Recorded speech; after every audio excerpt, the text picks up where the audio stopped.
আচ্ছা, এরকম কি তোমার সাথেও হচ্ছে যে ইংরেজি বলতে যাচ্ছ যখন পেট অবধি কথা তো আসছে কিন্তু মুখ দিয়ে বেরোচ্ছে না? এরকম কি হচ্ছে যে ভাবতে পারছো যে কি বলবো কিন্তু বলতে পারছো না? যদি এটাই সমস্যা হয়ে থাকে তাহলে এই ভিডিওটা কিন্তু দেখতেই হচ্ছে, কারণ আজকের এই ভিডিওতে আমরা কথা বলবো যে ইংরেজি যখন পেট অবধি পৌঁছে যাচ্ছে তাকে কি করে মুখ দিয়ে বার করব। পুরো ভিডিওটা দেখতে হবে, মনোযোগ সহকারে দেখতে হবে, কারণ আমি জানি যে অধিকাংশ মানুষের এই সমস্যাটা রয়েছে যে ইংরেজিতে ভাবতে পারছি, লিখতে পারছি, কিন্তু কথা বলার সময় বলতে পারছি না। তাহলে যেটা আমাদের প্রথমে জানতে হবে যে ইংরেজি বলতে গেলে কি কি জানা প্রয়োজন, বা কি কি জানলে আমাদের ঠিকভাবে ইংরেজিটা বলার সময় অসুবিধে হবে না। প্রথমেই হচ্ছে ইংরেজি বলার সময় বা ইংরেজিতে যদি কথা বলতে চাই, দু ধরনের স্কিলস আমাদের জানা দরকার। একটা হচ্ছে প্যাসিভ স্কিল আর একটা হচ্ছে অ্যাক্টিভ স্কিল। ঠিক আছে, বোঝা গেল? আবার ভালো করে বলছি, ইংরেজিতে কথা বলতে গেলে দু ধরনের স্কিল আমাদের জানা প্রয়োজন রয়েছে। একটা প্যাসিভ স্কিল, প্যাসিভ মানে আমরা কি জানি যে যেটা কিছুর দ্বারা হয়ে আসে, ডিরেক্টলি আমাদেরকে কখনো এফেক্ট করে না। আর অ্যাক্টিভ মানে আমরা কি জানি, ডিরেক্টলি যেটা আমাদেরকে এফেক্ট করছে। ঠিক আছে, তাহলে এই দুটো আমাদের জানতে হবে প্রথমে, যে অ্যাক্টিভ স্কিল কোনটা, প্যাসিভ স্কিল কোনটা। তো প্রথমেই যে স্লাইডটা রয়েছে সেটাতে হচ্ছে হোয়াট আর প্যাসিভ স্কিলস। প্রথম স্লাইডটাতে কি রয়েছে, হোয়াট আর প্যাসিভ স্কিল, মানে কোন স্কিলগুলোকে আসলেই প্যাসিভ স্কিল বলা হয়। তো প্যাসিভ স্কিল যেটা হচ্ছে সেটা involve receiving and understanding language. মানে প্যাসিভ স্কিল হচ্ছে যে আন্ডারস্ট্যান্ডিং ল্যাঙ্গুয়েজ, রিসিভিং মানে কোথাও থেকে একটা শুনছি এবং ল্যাঙ্গুয়েজটা আমি বুঝতে পারছি। ভালো করে বুঝতে হবে, কোথাও থেকে কিছু একটা শুনছি, এবং আন্ডারস্ট্যান্ডিং দ্য ল্যাঙ্গুয়েজ মানে ল্যাঙ্গুয়েজটা আমি বুঝতে পারছি। Specifically listening and reading. তাহলে আমরা জানি যে ইংরেজিতে আমরা কি জানি, ইংরেজিতে কিন্তু চার ধরনের জিনিস হয়। একটা কি লিসনিং, একটা হয় রিডিং, একটা হয় রাইটিং এবং একটা হয় speaking. LRWS, listening, reading, writing, speaking. সমস্ত কিছুর সমন্বয়, এই তিনটে সমন্বয় হলে স্পিকিংটা সঠিক হয়। তাহলে রিসিভিং মোডে যেটা থাকে, যেটা শুনতে হয় এবং ল্যাঙ্গুয়েজটা সম্বন্ধে ধারণা হয়, সেই দুটো হচ্ছে লিসনিং শোনা এবং রিডিং পড়া। পড়া এবং শোনা এই দুটো হচ্ছে প্যাসিভ স্কিল। এটা কি হচ্ছে, এটা কিন্তু ডিরেক্টলি ল্যাঙ্গুয়েজের সাথে আমরা ইনভলভ হচ্ছি না। You don't produce language yourself, মানে ডিরেক্টলি আমরা ল্যাঙ্গুয়েজটা তৈরি করছি না, বাট কনজিউম ইট, কিন্তু নিচ্ছি। ল্যাঙ্গুয়েজটা হয়তো ডিরেক্টলি তৈরি করছি না, কিন্তু ল্যাঙ্গুয়েজটা আমরা নিচ্ছি, কনজিউম করছি। বোঝা যাচ্ছে? যেমন হচ্ছে রিডিং আ নভেল, মানে কোনো নভেল পড়া, কোনো নভেল পড়া, অথবা কোনো আর্টিকেল পড়া ইংলিশে, কোনো আর্টিকেল পড়া ইংলিশে, আর্টিকেল পড়া। তো এই দুটো হচ্ছে কি প্যাসিভ স্কিল। প্যাসিভ স্কিল হচ্ছে রিডিং অ্যান্ড কি লিসনিং। তাহলে প্রথমেই কি হচ্ছে, নভেল পড়া অথবা আর্টিকেল পড়া ইংরেজিতে, এই দুটোই হচ্ছে চলে আসছে প্যাসিভ স্কিলের মধ্যে, কারণ এটা পড়া। রিডিংয়ে চলে আসছে। আবার লিসনিং মানে লিসনিং টু পডকাস্ট। ধরো আজকালকার দিনে podcast is a very common thing, হিন্দিতেও অনেকে করছেন, বাংলাতেও অনেকে করছে, ইভেন আমাদের চ্যানেলেও হয় এবং বিভিন্ন চ্যানেলে হচ্ছে, ইংরেজিতেও সেরকম পডকাস্ট হয়। তো সেই সমস্ত পডকাস্টগুলো শোনা, লিসনিং। কারণ রিডিং এবং লিসনিংটা দুটোই হচ্ছে প্যাসিভ স্কিলের মধ্যে পড়ে। তাহলে লিসনিং টু পডকাস্ট শুনতে হবে, ওয়াচিং ভিডিওস, পডকাস্ট শোনা অ্যান্ড ওয়াচিং ভিডিওস দেখা, রাইট? আচ্ছা, এবার এখান থেকে কি ধরনের ভোক্যাবুলারি তোমরা শিখতে পারবে যেটা কথা বলার সময় তোমাদের প্রয়োজনে পড়তে পারে। Passive vocabulary refers to words you recognize when reading or listening but don't actively use in speaking or writing. তাহলে এই যে ভোকাবুলারিটা আমরা নিচ্ছি, ভোকাবুলারি মানে কি? শব্দ ভাণ্ডার। এই যে শব্দ ভাণ্ডারটা আমরা নিচ্ছি নতুন ধরনের কিছু শুনে বা নতুন ধরনের কিছু পড়ে ইংরেজিতে, সেগুলো আমরা কোথায় ইউজ করতে পারবো? সেগুলো আমরা কি করব? আমাদের শব্দ ভাণ্ডারটা অবশ্যই এগুলো বাড়াচ্ছে, কিন্তু অ্যাক্টিভলি এগুলো আমরা স্পিকিং বা রাইটিংয়ে ইউজ করি না। এটা আমাদের কি আন্ডারস্ট্যান্ডিং টুয়ার্ডস দ্য ল্যাঙ্গুয়েজ বাড়াচ্ছে, ল্যাঙ্গুয়েজটাকে বুঝতে সাহায্য করছে, নতুন নতুন শব্দ ভাণ্ডার মাথায় আসছে, আরও বেটারভাবে আমরা বুঝতে পারছি ল্যাঙ্গুয়েজটাকে, ইংরেজি ল্যাঙ্গুয়েজটাকে, কিন্তু এটা আমরা হয়তো অ্যাক্টিভলি স্পিকিং বা রাইটিংয়ে ইউজ করছি না। ওকে, আচ্ছা, this vocabulary is usually larger but less readily usable. এই ধরনের ভোকাবুলারিগুলো কি হয়? অনেক বড় হয়। কারণ যখন তুমি দেখবে যে ইংরেজিতে তুমি নিউজ পেপার পড়ছো বা কোনো নভেল পড়ছো, খুব শক্ত শক্ত কিছু ভোকাবুলারি আমরা পাই, সেগুলো হয়তো অ্যাক্টিভলি আমরা কোনোদিনই রাইটিংয়েতে ইউজ করি না বা কথা বলার সময় ইউজ করি না, কিন্তু এটা ইউজুয়ালি লার্জার হয়, কিন্তু আমরা ডিরেক্টলি কোথাও এটা ইউজ করি না। তো এটা তো গেল প্যাসিভ, এটা গেল প্যাসিভ। এবার হচ্ছে কি অ্যাক্টিভ। অ্যাক্টিভে কি রয়েছে? অ্যাক্টিভ স্কিলস কোনগুলো হচ্ছে? তাহলে রিডিং অ্যান্ড লিসনিংটা যদি চলে যায় প্যাসিভে, তার মানে স্পিকিং অ্যান্ড রাইটিংটা হয়ে যাচ্ছে অ্যাক্টিভে। স্পিকিং অ্যান্ড রাইটিং হয়ে যাচ্ছে active skills involve producing language, মানে অ্যাক্টিভ স্কিলস দ্বারা কিন্তু ল্যাঙ্গুয়েজটা প্রডিউস হচ্ছে, তৈরি হচ্ছে। স্পেসিফিক্যালি স্পিকিং অ্যান্ড রাইটিং, কথা বলা এবং লেখা, এই দুটোই হচ্ছে অ্যাক্টিভ স্কিল। প্যাসিভ স্কিল হচ্ছে পড়া, শোনা, এবং অ্যাক্টিভ স্কিল হচ্ছে কথা বলা এবং লেখা, writing. You must actively retrieve and use language structures. Example কেমন হচ্ছে? consuming with others in conversing, examples কেমন হচ্ছে? conversing with others মানে সবার সাথে কথা বলা, সবার অথবা কারুর সাথে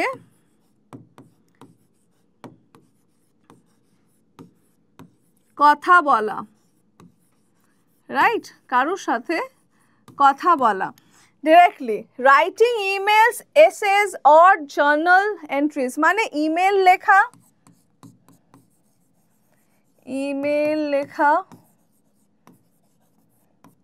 এসে লেখা বা জার্নাল লেখা, রাইট? এগুলো কিভাবে তুমি বাড়াতে পারবে? যখন তুমি বেশি মানুষের সাথে ইংরেজিতে কথা বলবে এবং কখনো না কখনো ইংরেজিতে ইমেল লিখবে, জার্নালস লিখবে, এসে লিখবে, প্যারাগ্রাফ লিখবে, এগুলোতে তোমার রেডিলি অ্যাক্টিভ স্কিলটার সাথে তুমি যুক্ত থাকছো এবং তুমি একটা ল্যাঙ্গুয়েজ প্রডিউস করছো, রাইট? ওকে, এখানে কি হচ্ছে? Active vocabulary refers to words you can confidently use in speech or writing. এই অ্যাক্টিভ ভোকাবুলারিতে আমরা এমন ধরনের ওয়ার্ডসই শিখছি বা শিখি যেগুলোকে আমরা ডিরেক্টলি স্পিকিং, কথা বলার সময় বা রাইটিং, লেখার সময় ইউজ করতে পারবো। অ্যাক্টিভলি একদম ডিরেক্টলি আমরা ইউজ করতে পারবো। It's typically more limited but essential for fluent use. এই ভোকাবুলারিগুলো সাধারণত লিমিটেড হয়, মানে কয়েকটা ভোকাবুলারির মধ্যেই সীমাবদ্ধ থাকে, কিন্তু ফ্লুয়েন্টলি ইংরেজিতে কথা বলতে গেলে কিন্তু এই ভোকাবুলারিগুলো জানাই সব থেকে বেশি প্রয়োজন। আশা করি বোঝা যাচ্ছে। এবার হচ্ছে প্যাসিভ এবং অ্যাক্টিভ। কেন এই দুটোই আমাদের জানতে হবে? আমরা তো কোনো একটা স্কিল জানলেও হয়ে যেত। পুরো একটা ল্যাঙ্গুয়েজ জানার জন্য why I need to learn the both skills, সেটাই এখন এখানে বোঝাবো তোমাদেরকে। যে listening and reading build comprehensive foundations, you become familiar with grammar and structures before using them. প্যাসিভে কি হয় সাধারণত? যে তোমার ফাউন্ডেশনটা, আমি বারবার সবাইকে বলে থাকি যেটা, যে ইংরেজি শিখতে গেলে প্রথমে যেটা জানা দরকার সেটা হচ্ছে নিজের বেসটাকে স্ট্রং করতে হবে। আমার যে ফাউন্ডেশনটা রয়েছে সেটা যদি স্ট্রং না থাকে, আমি কি করে পরে পরে পরে পরে বিল্ডিংটা তৈরি করব? পসিবল না, তাই তো?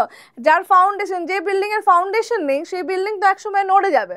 সেম উইথ ইংলিশ, যদি ইংলিশের ফাউন্ডেশনটা স্ট্রং না থাকে তাহলে কিন্তু যে আমরা পরবর্তী সময় স্পিকিং বা কনফিডেন্সের সাথে কথা বলা সেটা একদম দূরহস্ত একটা আমাদের প্ল্যান হয়ে দাঁড়াবে। তাহলে ফাউন্ডেশনটা ঠিক রাখার জন্য কি করতে হবে? প্যাসিভ স্কিলটা আমাদেরকে শিখতেই হবে এবং প্রথমে শিখতে হবে। প্যাসিভ স্কিল কামস ফার্স্ট, মানে আমাদের প্রথমে শুনতে হবে এবং পড়তে হবে, এই দুটো কাজ আমাদের প্রথমে করতে হবে। সো অ্যাক্টিভ স্কিলটা আমাদের কেন শিখতে হবে? কারণ কি স্পিকিং এবং রাইটিংটা কিন্তু অলওয়েজ হার্ডার সাইডে আসে, রাইট? একটুখানি কঠিন মনে হয়, কারণ স্পিকিং তো অবশ্যই আমাদের কাছে কঠিন মনে হয়, যার জন্য আমরা এই ধরনের ক্লাসেসগুলো করছি, কিন্তু রাইটিংটাও আমাদের কাছে অনেক সময় হার্ডার মনে হয়। বাট এটা কি করে? এটা কিন্তু মোর ডিফিকাল্ট টু ডেভেলপ হয়, কিন্তু স্পিকিং এবং writing require recall and production. Recall and production মানে বারবার ধরে যদি তুমি এটা করো, বারবার ধরে করো, এটা কিন্তু তোমার আত্মস্থ হতে পারে। But it is more difficult than passive skill. অবশ্যই প্যাসিভ স্কিলের থেকে কিন্তু অ্যাক্টিভ স্কিলটা অনেকটা বেশি কঠিন হয়। ঠিক আছে, এবার ব্যালেন্স অ্যাপ্রোচ কি হতে পারে? যে আমরা ইনপুট, ধরো কোনো একটা জিনিসের, কোনো একটা জিনিস রয়েছে, কোনো ইলেকট্রনিক্স রয়েছে, সেটার কোথাও থেকে একটা সাউন্ডটা ঢুকছে, কোথাও থেকে একটা বেরোচ্ছে, মানে কোথাও থেকে একটা ইনপুট হচ্ছে, দেন কোথাও থেকে একটা আউটপুট হচ্ছে। তো এই ইনপুটের জায়গা যেটা, সেটা কিন্তু আমাদের ঠিক রাখতে হবে। এবার ইনপুটটা কি? Reading and listening. ইনপুটটাই হচ্ছে আমাদের রিডিং অ্যান্ড লিসেনিং। তাহলে প্রথমে রিডিং, পড়াটা পড়তে হবে এবং শুনতে হবে, রাইট? এবং তারপরে কি হচ্ছে? Speaking and writing. ঠিক আছে, এটা যদি আমরা করতে পারি তাহলে একটা দুর্ধর্ষ আউটপুট কিন্তু আমরা বার করতে পারবো।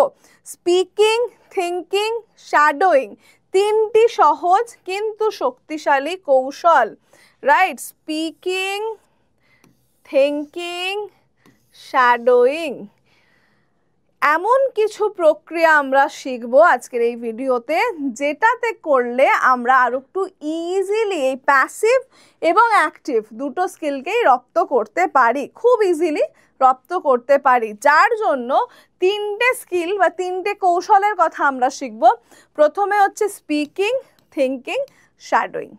ওকে, তাহলে পরের স্লাইডে যেটা আমরা দেখব, যে প্রথমে আমরা শিখব যে শ্যাডোয়িং। শ্যাডোয়িং মানে প্রথমে খুব সহজে বলে দিই, কাউকে নকল করা।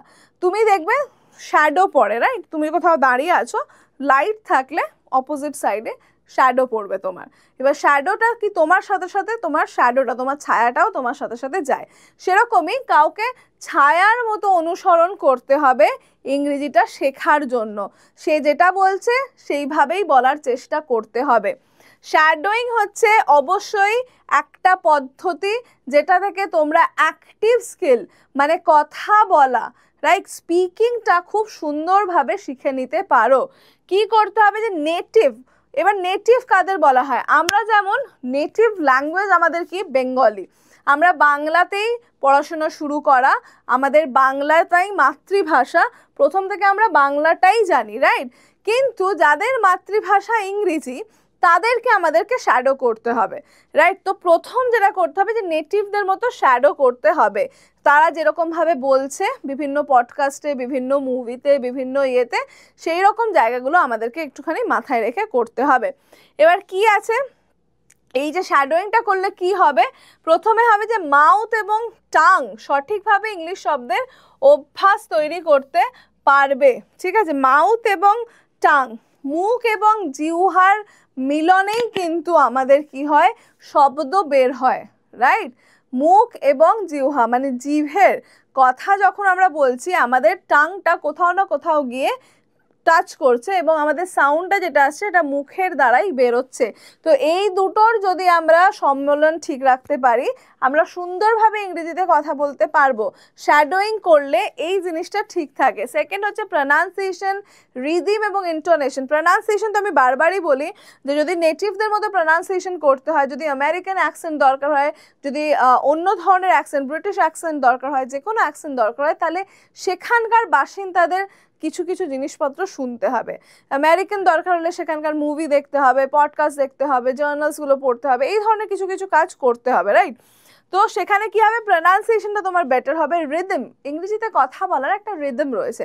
যেমন আমি যদি বলি যে I am very busy today, I am not going for walk today, I am very ill today, I am unwell today, এই যে প্রতিটা কথা বলার প্রতিটা শব্দের একটা রিদম হয়, কোথাও একটা কাট পড়ছে, কোথাও একটা শুরু হচ্ছে, কাট পড়ছে, শুরু হচ্ছে। তো এই রিদমটার জন্য কিন্তু এই ধরনের শ্যাডোয়িং ব্যাপারটা কিন্তু আমরা করলে খুব ভালো হয়।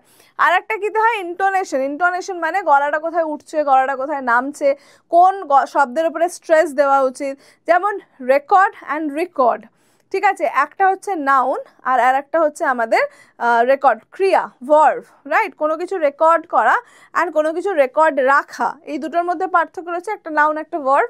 তো সেক্ষেত্রে আমি যে কোথায় আমি স্ট্রেস দেবো, রেকর্ডের ওপর আমি রিতে দেবো না কর্ডের ওপর দেবো, আবার রেকর্ডের ওপর আমি রিতে দেবো না কর্ডের ওপর দেবো, এটাকে ইন্টোনেশন বলা হয়, রাইট? ওকে, এবার কি করতে হবে, কিভাবে এগুলো করবে, ছোট ছোট অডিও বা ট্রান্সক্রিপ্ট পড়তে হবে, পজ দিয়ে কথা বলতে হবে, ট্রান্সক্রিপ্ট ছাড়া নিজেও শ্যাডো করতে হবে। প্রতিদিন 10 থেকে 15 মিনিট করলেই ভালো ফল পাওয়া যাবে।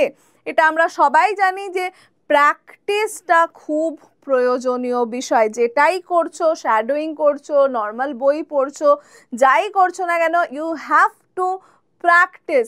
অভ্যাস না করলে কোনো কিছুই রপ্ত করা পসিবল নয়। যদি রপ্ত করতে হয় অভ্যাস করতে হবে, ঠিক আছে? তাই জন্য কি করতে হবে, ছোট ছোট অডিও শোনো, ট্রান্সক্রিপ্ট পড়ো, পজ দিয়ে কথা বলো। আমি সবসময় বলি ইংরেজিতে কথা বলার সময় হড়বড় হড়বড় করে বলবে না, একটু পজ দিয়ে কথা বলো, তাহলে ততক্ষণে মাথায় আমার অন্যান্য শব্দগুলো চলে আসবে, আমি সুন্দরভাবে কথা বলতে পারবো। এবং এগুলো প্রত্যেক দিন করতে হবে। আর কি উপায় রয়েছে, ইংলিশে চিন্তা করা। বাংলা মিডিয়ামের ছাত্রছাত্রীদের বা বাঙালিদের যেটা মেন সমস্যা, সেটা হচ্ছে তারা বাংলায় চিন্তা করে এবং সেটাকে ওয়ার্ড টু ওয়ার্ড ট্রান্সলেট করে ইংরেজিতে কথা বলার চেষ্টা করে। দিস ইজ দ্য প্রবলেম, মানে এটাই কিন্তু সমস্যা এবং এটাই সমস্যার সূত্রপাত। এবং এখান থেকেই শুরু হয় যে আমরা ইংরেজিতে কোনোদিন ভাবতেই পারি না। কোনো একটা সমস্যা তোমার সামনে অ্যারাইজ করেছে, being a Bengali speaker it is very simple বা ইট ইজ ভেরি নর্মাল কি আমি ওইটার ব্যাপারেই ভাববো যেটা বাংলাতেই ভাববো, রাইট? তুমি তো কোনোদিন ইংরেজি স্পিকার নেটিভ নো যে তুমি ওটাকে ইংরেজি ভাববে। সমস্যাটা কিছু একটা, ধরো কেউ একটা অ্যাক্সিডেন্ট করেছে, আরে আহারে লেগে গেল, so you can't think oh alas he is hurt, you can't think like that. তুমি কি ভাববে, আহারে লেগে গেল, ঠিক আছে, এটাই ভাববে। বাট কি বলা হয় যে একটু যদি কোনো একটা সিচুয়েশন নিয়ে আমরা ইংরেজিতে ভাবা শুরু করেই দেখি না, ছোট ছোট ব্যাপার, think, try to think in English. এই জায়গাটাতে এই ঘটনাটা ঘটলে কি রিপ্লাই হতো, এই জায়গাটাতে এটা হলে কি ধরনের আমার কথা বলা উচিত, এগুলো একটুখানি ইংরেজিতে ভাবা শুরু করো। ভাবতে গেলেই দেখবে ধীরে ধীরে ধীরে ধীরে বলাও হয়ে যাবে। কথা বলার আগে ইংরেজিতে মনে মনে ইংলিশ মেন্টালি ভাবো, নিজের সঙ্গে কাল্পনিক কথোপকথন করো। যেমন ওটাই আমি বলছিলাম একটু আগেই যে একটুখানি ভাবো যে তুমি নিজের সাথেই নিজে সারাদিনে যা ঘটেছে সেটা নিজেকেই বিবরণ দাও বা নিজের সাথেই কথা বলো। সেক্ষেত্রে কি হতে পারে, সেক্ষেত্রে তোমার অভ্যেসটা অ্যাটলিস্ট হবে। ধরো তুমি যদি বলো what did I eat today, ওহো I ate a plate of rice and dal. Then তুমি জিজ্ঞেস করতে পারো why I am not studying today, I am bit disturb today, I can't study. নিজেই ভাবো নিজেই উত্তর দাও, নিজেই ভাবো নিজেই উত্তর দাও, প্রশ্ন করো উত্তর দাও। প্রশ্ন কাউকে পাচ্ছ না, দরকার নেই, মিররের সামনে দাঁড়িয়ে যাও, নিজে প্রশ্ন করো, নিজেই সেই প্রশ্নের উত্তর দাও, রোল প্লে করো। তাহলে কি হবে, এই যে ইংরেজিতে ভাবার যে মানসিকতাটা সেটা কিন্তু ধীরে ধীরে চলে আসবে। আচ্ছা, ল্যাঙ্গুয়েজ এক্সচেঞ্জ, ঠিক আছে, এটা খুব ইম্পর্টেন্ট। আমার মনে হয় আজকাল তো আমরা খুব ফেসবুকে বা ইনস্টাগ্রামে বা এগুলোতে অনেকের সাথে কথা বলি। তো ফেসবুকে যদি কারোর সাথে বাংলায় কথা বলছো, আমার মনে হয় এমন বন্ধু বান্ধবদের সাথে তোমাদের বেশি ধরনের কনভারসেশন করা দরকার, অনলাইন অথবা অফলাইনে, যাদের সাথে তুমি ইংরেজিতে ফ্লুয়েন্টলি না হলেও কনফিডেন্টলি কথাটা বলতে পারবে। তোমাকে এটা ভাবতে হবে না যে দ্য আদার পার্সন ইজ জাজিং মি, রাইট? তুমি একদম সিম্পলিফাই ভাবে নিজের কথাটা ব্যক্ত করতে পারবে, রাইট? তাহলে কি হবে, ইংলিশে কিন্তু বন্ধু বানাও। রোল রিলে দৈনন্দিন রোল প্লে, এটাকে কমপ্লিটলি রোল প্লে আমি বলি। কেমন, ধরো তুমি একজন কাস্টমার বা একজন মানুষ যে রেস্টুরেন্টে খেতে গেছে, অ্যান্ড তুমি সেই রেস্টুরেন্টের ওয়েটার, ঠিক আছে? তো তোমাকে কি হতে হবে, তোমাকে এই কাস্টমারটা হতে হবে অ্যান্ড দ্য ওয়েটার, দুজনই হতে হবে, দুই ক্যারেক্টার তোমাকেই করতে হবে। এবং যখনই কাস্টমার কিছু চাইছে ওয়েটার আনসার দিচ্ছে, বা ওয়েটার কিছু জিজ্ঞেস করছে কাস্টমার আনসার দিচ্ছে, so you have to play both the characters, একসাথে দুটো ক্যারেক্টারই তোমাকে প্লে করতে হবে। এবং এটা হচ্ছে সব থেকে বেস্ট ইংলিশে কনভারসেশন করার নিজে নিজে। আচ্ছা, ভিডিও বা অডিও রেকর্ড করো, নিজের ভিডিও অথবা নিজের অডিও, ভিডিও হলে ওই সেলফি ক্যামেরাটা অন করে জাস্ট রেকর্ড করো, বা নিজের অডিওটাও একটা রেকর্ডার অন করে করতে পারো, এবং পরে সেটা শোনো যে কোথায় কোথায় ভুল হচ্ছে, ইন্টোনেশনে ভুল হচ্ছে, প্রনাউন্সিয়েশনে ভুল হচ্ছে, নাকি কথা বলার স্ট্রাকচারে ভুল হচ্ছে, সেন্টেন্স ফর্ম করতে পারছি না, ভুলভাল টেন্সে কথা বলছি, কি what is the problem, where is the problem, সেটাকে প্রথমে খুঁজে বার করো, রেকর্ড করো, শোনো কথাগুলোকে। একাধিক পার্টনার সুবিধাজনক অবশ্যই, যদি একের অধিক মানুষের সাথে তুমি ইংরেজিতে কথা বলো তাহলে ভালো ফিডব্যাকও পেতে পারবে যে তোমার কথাটা কতটা ঠিক হচ্ছে বা কতটা ভুল হচ্ছে।